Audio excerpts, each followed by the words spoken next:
Bonjour à tous et bienvenue dans ce nouvel épisode de la série Comment devenir immortel. Le sujet est très délicat, le sujet est compliqué, j'ai des moyens limités, mais on peut commencer déjà sur la question comment devenir immortel par le commencement, à savoir s'inspirer du proverbe « Qui veut voyager loin, ménage sa monture ».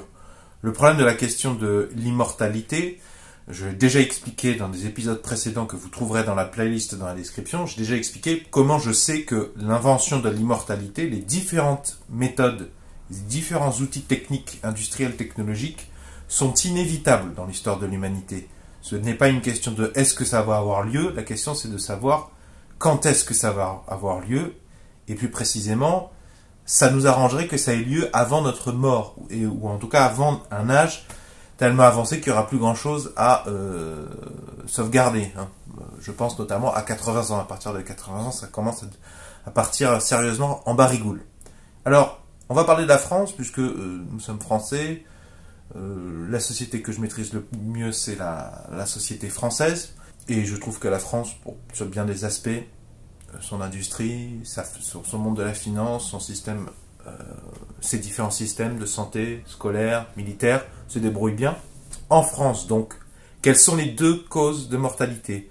Sous-entendu, quand vous allez vieillir, de quoi vous allez mourir le plus, malheureusement, trop précocement? Qu'est-ce qui va menacer votre existence, votre conscience, votre mémoire? Eh bien, les cancers et les maladies cardiovasculaires. Et je ne sais pas dans quelle proportion, il y a aussi les histoires de maladies type maladie de Parkinson et maladie d'Alzheimer. Au regard de cette information, vous savez que ce qui vous menace le plus, nous et moi, en termes de statistiques, des grands nombres, je ne parle pas des cas particuliers, je parle en général, la population française. Ce qui nous menace le plus, ce sont les cancers et les maladies cardiovasculaires. Et c'est tout naturellement aujourd'hui que je vais vous parler de vin. J'adore le vin. C'est un produit formidable. Je pense que la France, je considère que c'est un phare dans la nuit au niveau de l'humanité tout entière concernant le domaine du vin. En fait, quand on touche au vin, on touche à un patrimoine culturel formidable, monstrueux. Il y a la dimension capitale, la pierre, les châteaux.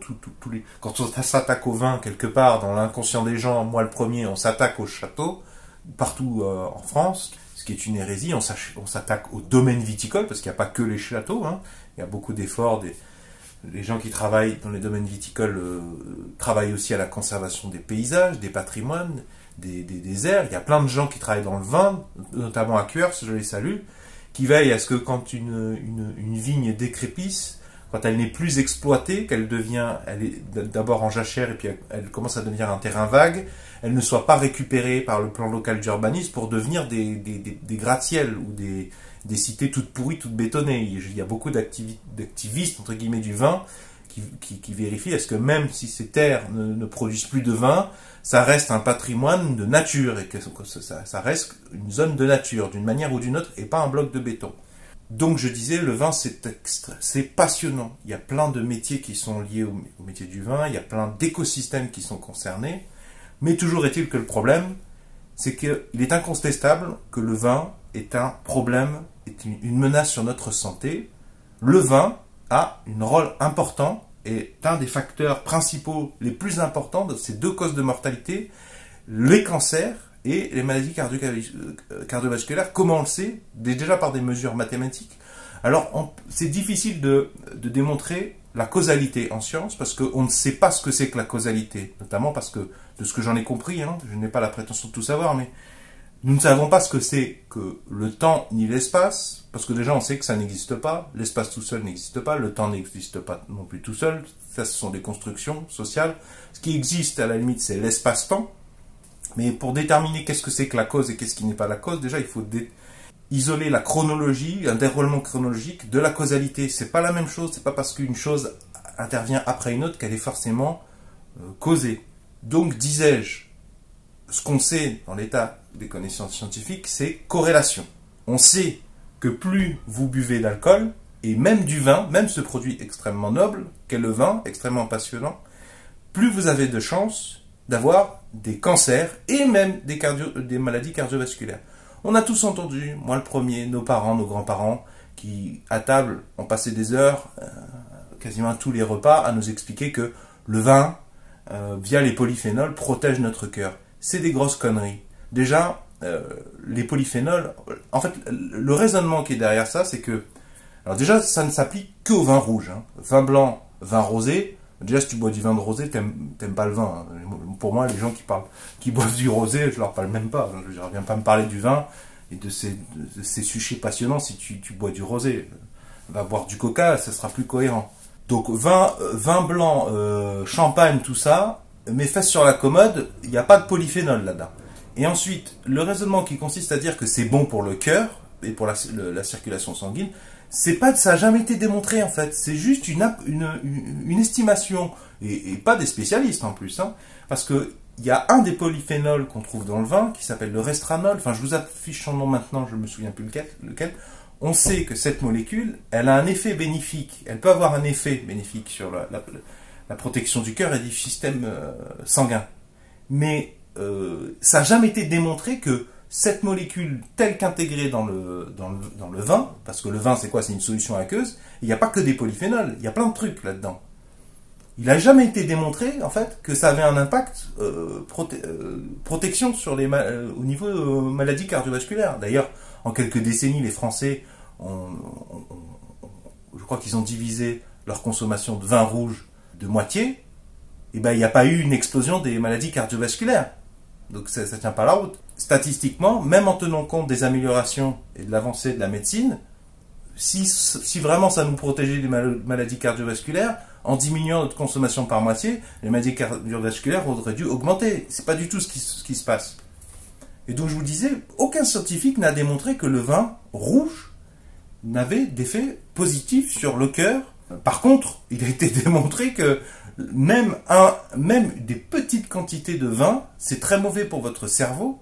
Le problème du vin, c'est que ça contient de l'alcool. L'alcool, qu'est-ce qui se passe? Il va dans votre sang, via l'intermédiaire du sang, il arrive à votre cerveau.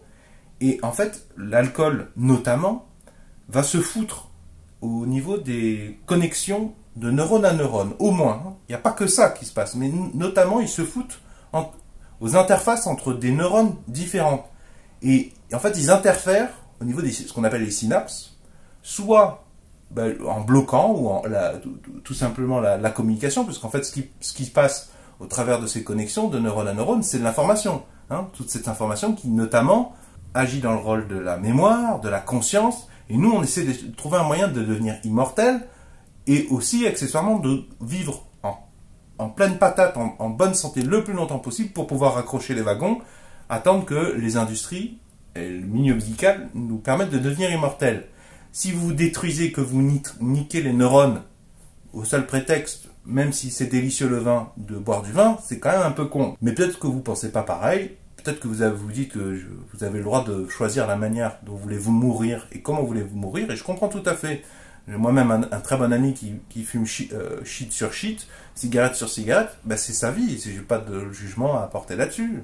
Et quand sa fille, arrivée à l'âge de 20 ans, va voir son père mourir et lui demander pourquoi il n'a pas arrêté de fumer ou de boire, écoute, je suppose qu'il assumera les responsabilités de ses actes, il lui expliquera pourquoi. Tout ce que je vous dis, les déclarations, en fait, elles sont issues des publications scientifiques que j'ai lues.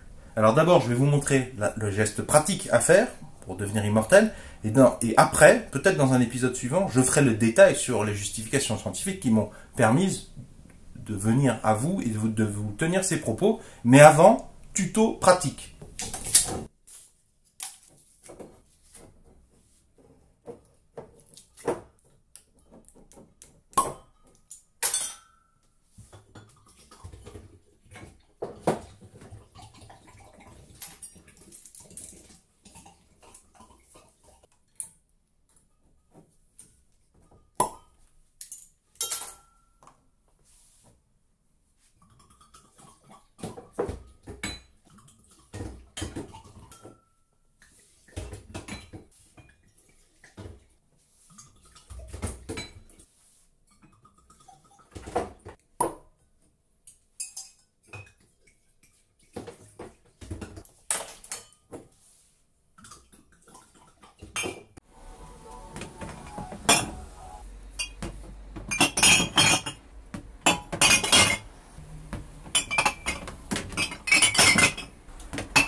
Voilà, j'ai détruit toutes les bouteilles qu'il y avait à l'instant, j'ai vidé leur contenu. Les bouteilles de verre, je les ai récupérées dans un conteneur dans lequel je trie le verre, je vais l'emmener au tri sélectif. Les capuchons d'aluminium, tri sélectif aussi. Les bouchons en liège seront recyclés également. Je ne vous invite pas à faire comme moi, pas du tout, ce sont des conditions propres à ma personne. Il faut savoir que ce vin, il ne m'appartenait pas, il appartient à ma compagne, que je travaille au corps depuis un certain temps sur la question de l'alcool, de sa dangerosité. Je ne pouvais pas le vendre parce que, pour la faire courte, sans vous dévoiler des détails un peu trop intimes sur ma vie ou celle de ma compagne, c'est un cadeau. Fiscalement, juridiquement, je n'avais pas le droit de vendre ces bouteilles. Je termine ce que j'étais en train de vous dire. Je vous disais que l'alcool, le vin, ça fait un agréable effet. Ça enivre parce que ce sont des molécules qui viennent se foutre dans vos synapses, voire même, dans certains cas, qui tirent leur action en détruisant purement et simplement des parties ou des cellules en entière, notamment des neurones. Je ne sais pas comment ça se passe dans le détail, mais c'est ça, en grosso modo. Donc je vous pose la question. Si vous voulez devenir immortel, étant donné que le cerveau, a priori, c'est le siège de votre conscience, à votre avis, est-ce que c'est une bonne idée de détruire des parties de votre cerveau, notamment les neurones? Mais il n'y a pas que les neurones, il y a aussi des cellules gliales et il y a aussi des cellules qu'on ne connaît pas ou qu'on connaît peu. Est-ce qu'à votre avis, c'est une bonne chose de les attaquer de la sorte, voire même de les détruire partiellement ou totalement? D'ailleurs, une des raisons pour lesquelles moi j'aimais bien me siffler une bouteille de vin rouge tout seul ou à deux, parce que j'aime vraiment bien ça, une bonne bouteille de Bandol, c'est que, après, je me faisais ça en mangeant quelque chose de bon, c'est qu'après, donc le midi, ça me faisait faire une sieste encore, où je tombais dans un sommeil encore plus profond, et je me réveillais guiré comme un pinson. Et ben, justement, c'est précisément parce que on a besoin de dormir plus profondément pour se remettre de la consommation de ce produit que déjà c'était un indice. Alors, il y en a peut-être qui pensent que détruire du vin et s'attaquer au vin, c'est une menace. Déjà sur la culture du vin, non pas forcément, puisque avec le vin, avec le raisin, on fait pas que du vin, on fait aussi du jus de raisin. Un bon jus de raisin, c'est très bon. On fait aussi du raisin. D'ailleurs, pour avoir moi-même travaillé dans les vendanges, dans le Bandol, je salue le vigneron qui m'a employé. J'ai goûté les cépages qui servent à faire du vin. Ils sont bien meilleurs que les raisins de table qu'on peut acheter en supermarché, parce que déjà ils sont bien mûrs, et ensuite la pruine, la pellicule protectrice est beaucoup plus fine sur les raisins qui servent à faire du vin, mais on peut pas les vendre, c'est pour cette même raison qu'on peut pas les vendre comme raisins de table, c'est parce qu'ils sont intransportables tellement la protection extérieure est mince. Ensuite, il y a des métiers connectés à la viticulture. Je pense notamment à l'exploitation du liège. C'est pas parce qu'on arrête d'acheter des bouteilles de vin qu'on va nuire à l'exploitation du liège. C'est complètement faux, à mon avis. Je vais vous dire pourquoi. Moi, du liège, j'en ai acheté des rouleaux par dizaines de mètres carrés récemment pour faire de l'isolation thermique. Le liège, c'est un excellent isolant thermique. D'ailleurs, c'est un isolant aussi dans les bouteilles de vin. On l'utilise pour faire jouer le rôle d'isolant. Mais il se trouve que c'est pas si facile que ça d'accès financièrement parlant. Donc, si ça se trouve, en diminuant ou en détruisant l'industrie de création du vin, ça se trouve, on va aider la démocratisation de l'utilisation du liège comme isolant. Moi-même, j'ai aidé à retaper des maisons plusieurs copains. J'ai manipulé de la laine de verre, de la laine de roche. J'en ai vendu quand je travaillais chez Castorama. Je connais pas un seul être humain qui aime manipuler de la laine de roche ou de la laine de verre. Et je ne connais pas non plus un seul être humain qui n'aime pas l'odeur des rouleaux d'isolant de liège 2 mm. Ça sent extrêmement bon, ça sent le bois coupé. Et c'est extrêmement agréable à manier. Et la laine de bois, c'est dans la même veine. D'ailleurs, je vous mets dans la description sous les vidéos, un artisan franche-comtois qu'on voit, je crois qu'il est de Franche-Comté, on le voit utiliser des dalles de liège, des panneaux, je sais pas, de 60 cm par 30 cm sur 4 cm d'épaisseur pour construire une maison. Ça, c'est une utilisation, je pense, beaucoup plus utile, intéressante, exploitation du liège beaucoup plus intéressante que pour s'envoyer du poison dans les veines. C'est un exemple d'utilisation et d'exploitation de la filière liège, beaucoup plus pérenne et intéressante pour tout le monde qu'en simple bouchon pour bouchonner des bouteilles qui contiennent en partie un poison. Alors, le vin, c'est pas que un poison, il n'y a pas que de l'alcool dans le vin, c'est un produit gustativement extrêmement intéressant. Ça, vous prenez un convaincu, j'adorais, ça fait plus d'1 an que je ne bois pas d'alcool, ça m'a conforté dans mes choix d'ailleurs, mais moi aussi j'adore exploiter, découvrir, m'intéresser à toutes les sensations gustatives, à tous les arômes qu'on peut capter via les différents sens, l'odorat, le goût, même la vue, en dégustant un vin, en plus en le dégustant avec des plats qui eux-mêmes ont leur propre saveur. Ça, ce sont des démarches extrêmement passionnantes, ce sont des activités que j'aime beaucoup, c'est un monde sans fin d'ailleurs. En plus en France et en Europe de l'Ouest, on a tous les bons produits du terroir français, plus tous les bons produits du terroir espagnol, plus tous les bons produits du terroir italien. Et dans tous les pays du monde, il y a des très très bonnes choses à manger avec des valeurs gustatives fortes. Mais le résultat est là, il n'y a pas à négocier. L'alcool, c'est pas bon pour votre cerveau. Mais ceci dit, effectivement, ceux qui ne veulent pas devenir immortels, je comprends que ce soit pas pertinent pour eux d'arrêter de consommer du vin, à part peut-être d'essayer d'être le plus longtemps possible en bonne santé. Il y en a aussi qui sont trop vieux à l'heure actuelle. Effectivement, si vous avez 80 ans maintenant, 70, 80 ans, je pense pas qu'on inventerait l'immortalité. Enfin, moi, je me le sens pas avant votre décès. Donc, effectivement, ça change rien pour vous. Donc, une petite parenthèse pour ceux que ça intéresse, c'est le vin de ma compagne que je viens de détruire, ce qui est quand même assez rigolo. Il y en a peut-être qui vont être dans une situation similaire à la vôtre, homme ou femme, c'est-à-dire votre compagne ou votre compagnon a du vin. Moi, j'estime que j'ai fait ma part du chemin, je lui en ai parlé, je lui ai donné les informations scientifiques sur la question, elle a eu le temps de les digérer, mais il se trouve que ma compagne, elle s'intéresse pas du tout à la science.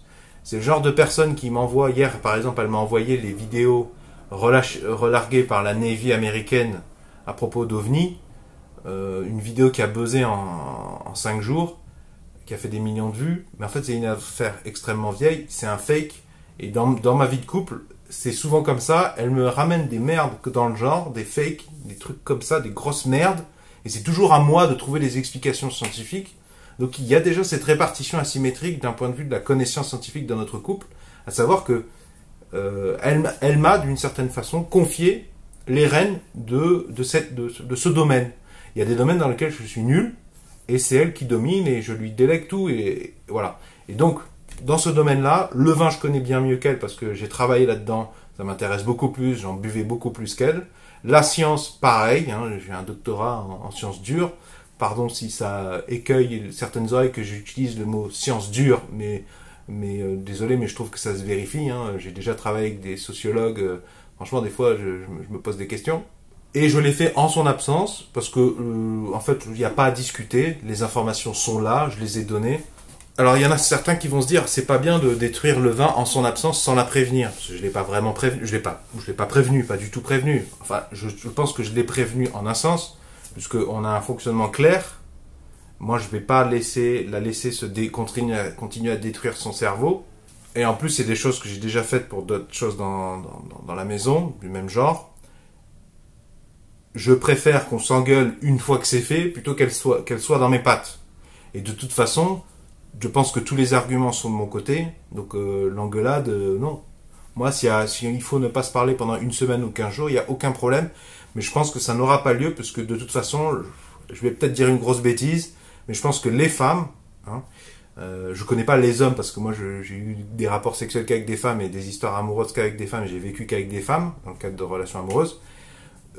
Même si elle trouvera ma manière cavalière de faire, déjà c'est pas la première fois, je l'ai habituée, et surtout même elle sera quand même sensible à l'intention sur sa santé. Donc si vous tâtez de votre côté, un dernier argument, ma compagne elle a 2 ans de plus que moi, donc voilà, ça fait longtemps que c'est une adulte. Je considère que arrivé à au-delà de 30 ans, t'es pas au courant, t'as jamais eu la curiosité d'aller sur Google Scholar faire des recherches sur l'avancée des connaissances sur la toxicité du vin, eh ben, va fanculo, on n'a pas à discuter. Voilà, je veux dire, la personne a des responsabilités. Hein. Si tu arrives à 30 ans, que tu t'intéresses pas à la loi, pas suffisamment pour savoir que t'as pas à écraser les gens avec ta voiture, c'est un exemple, hein, t'es quand même responsable. Ben, parce que t'es censé connaître la loi. Ben, c'est pareil. Si tu as traversé le temps sans te renseigner sur ce qui t'entoure, tu as une part de responsabilité. Je précise que j'ai pas bu d'alcool depuis, j'ai dit au moins 1 an, je pense, même plus. En fait, ça a été graduellement. Moi, j'en ai parlé à personne. Surtout, n'en parlez pas, parce qu'il y a toujours des gens qui vont vous tartiner avec leur avis que vous leur avez jamais demandé, des gens qui n'ont jamais foutu les doigts dans Google Scholar, qui n'ont jamais lu une publication, mais qui savent, les mêmes qui vous expliquent que c'est bon pour le cœur, le vin. Et alors, je vous dis que ça fait au moins 1 an que je bois plus de vin, c'est vrai, mais des fois, je fais des rechutes. Genre, j'ai un copain qui est venu faire la fête, enfin, faire un repas entre couples, et il avait amené une bonne bouteille de whisky, et ben j'en ai bu, c'est vrai. Ouais. Mais je suis pas infaillible. Et ça, c'est un gros problème, c'est le côté social. Quand tu arrives dans un endroit pour faire la fête, ou même un simple repas, et que tu dis que tu bois pas de vin, alors que les gens, ils en ont peut-être pris pensant que tu en consommerais, surtout que moi j'adore ça en plus, et que j'ai pas parlé que j'avais arrêté de boire du vin, effectivement, c'est délicat. Mais de toute façon, le gain est quand même énorme entre consommer du vin régulièrement dès que tu en as un peu envie et ne plus en consommer globalement et craquer ponctuellement quand tu n'arrives plus quand tu es à certains événements sociaux. Et de toute façon, si je dois renoncer à certains événements sociaux pour préserver mon cerveau, le choix est vite fait. Hein. J'ai annoncé hier à ma compagne que la destruction de ses bouteilles de vin, donc quelques minutes après l'avoir fait, elle rentrait du travail.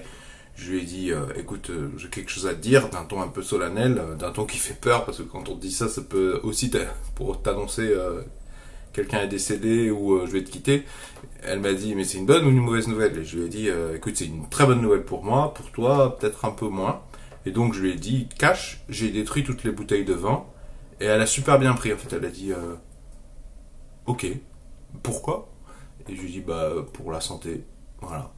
Et bon, elle l'a super bien pris pour plusieurs raisons. Déjà parce que je pense qu'elle est très intelligente sur certaines choses. Peut-être aussi parce que je l'avais anticipé ces derniers mois. Je lui ai balancé dans des conversations comme ça des phrases un peu choc sur les résultats. Alors, même un verre de vin, ça peut causer le cancer. Un cancer. D'ailleurs, c'est vrai. Hein, y a des gens qui s'imaginent que des petites quantités de vin, ça peut rien faire. C'est complètement faux, hein. C'est pas du tout ce qui a été démontré dans la littérature scientifique récemment. Des petites quantités, à partir d'un seul verre de vin, vous mettez gravement votre vie en danger. D'ailleurs, toutes les sources des phrases péremptoires que j'ai prononcées dans cette vidéo, je vous les mets dans la description. Je reviendrai plus tard sur les choses de notre environnement qui nous font décéder prématurément dans une autre vidéo. Mais les sources de ce que j'ai dit dans la description, hein, à propos du resveratrol, du vin rouge, les polyphénols, tout ça, la mortalité, les cancers, les maladies cardiovasculaires, je vous mets des sources dans la description. Allez les consulter pour rentrer en contact avec la littérature scientifique, c'est-à-dire avec la connaissance. Si vous comprenez mes démarches et que ça vous intéresse de persévérer dans cette direction pour devenir immortel, est-ce que vous pouvez mettre un pouce vers le haut, s'il vous plaît? Si vous êtes passionné de science, je vous invite à vous abonner à cette chaîne YouTube. Je ne parle pas que d'immortalité, je parle de bien des sujets différents. Vont s'afficher à l'écran un rond et un rectangle. Le rond, vous cliquez dessus, ça vous abonne gratuitement à cette chaîne YouTube. Et le rectangle, c'est la playlist de tous les épisodes sur le sujet comment devenir immortel. Et pour ceux qui ne sont pas intéressés par l'immortalité, vous trouverez dans la description sous la vidéo tous mes vidéos dans l'ordre chronologique. Ça commence notamment par trouver 100 000 € pour faire sa thèse, par exemple. Il y a des épisodes pour apprendre à rédiger un article scientifique en anglais, etc., etc. Je vous invite à aller y jeter un coup d'œil.